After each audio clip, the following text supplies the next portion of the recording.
We're here at TEDx Bulgaria in Sofia. We're talking with Jan Sanders.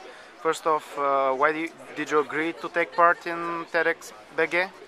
I was invited by Maria, who met one of the volunteers who came to help out at our farm, and he couch surfed with her, and she said she was looking for speakers, and she heard from him about the WOOF network for volunteers for organic farms, and thought she'd like me to talk about that. And I thought that WOOF is actually fairly well known, not so much in Bulgaria but worldwide, and it's not actually my idea, so I decided to talk about something slightly different. What is your work in Bulgaria exactly? I organise a network of volunteers for organic farms, part of the worldwide WOOF network. WOOF is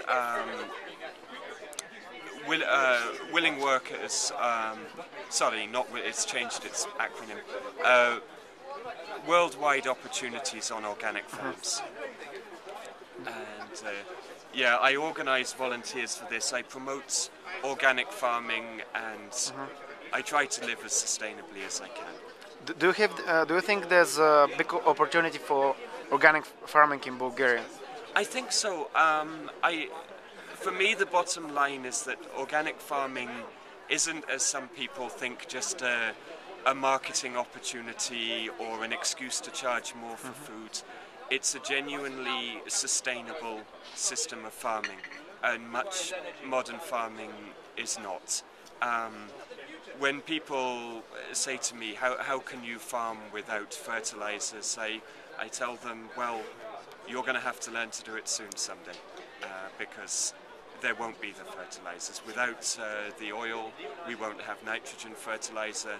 Without phosphate, we won't have phosphate fertilizer. So it's not something that we are choosing to make money or to be fashionable. It's something that is going to be forced on us, and it's better that we learn how to do it now before we are forced. Yes. In your talk you mentioned something, so it was, we all saw it as something funny. You mentioned about these outdoor toilets that are popular in Bulgarian villages, and you mentioned this as an alternative for fixing the phosphate cycle. Do you think this is really a viable solution for big cities like Sofia? Well, I have to say, I wonder if big cities are viable full stop in the future. Sorry if that sounds really pessimistic.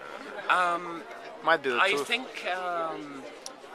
as I tried to explain, early cities did have this kind, or a more primitive version of this toilet, basically a hole in the ground, and when people started living close together they got disease outbreaks. But instead of really fixing the problem and containing the waste better and composting it better, people opted for what seemed the easier option, to flush it into rivers and the sea.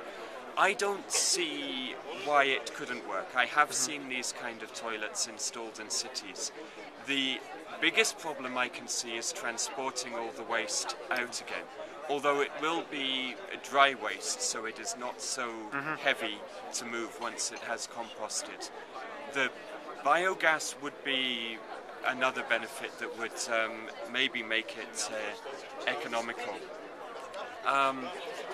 What happened in Rome, to return to that analogy, was people drifted away from the cities when the city-based civilization could no longer continue as it stood.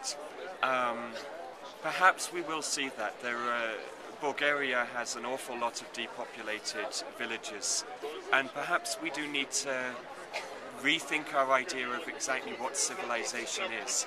One thing I felt like saying but didn't in that talk was that we sometimes give too much respect to cultures in the past that waged a lot of war, built monuments to their crazy dictators, and destroyed their environments. And we respect them precisely because we know so much about them, because we are still seeing the mess they left behind several thousand years on. And we're doing it as well. Yes, and we try and copy them because we call them great civilizations. I discovered that for many centuries of Korean history, archaeologists know absolutely nothing because the people left only some broken pottery behind. Now, perhaps we should look at them and say that was a truly great civilization. Because everything got recycled.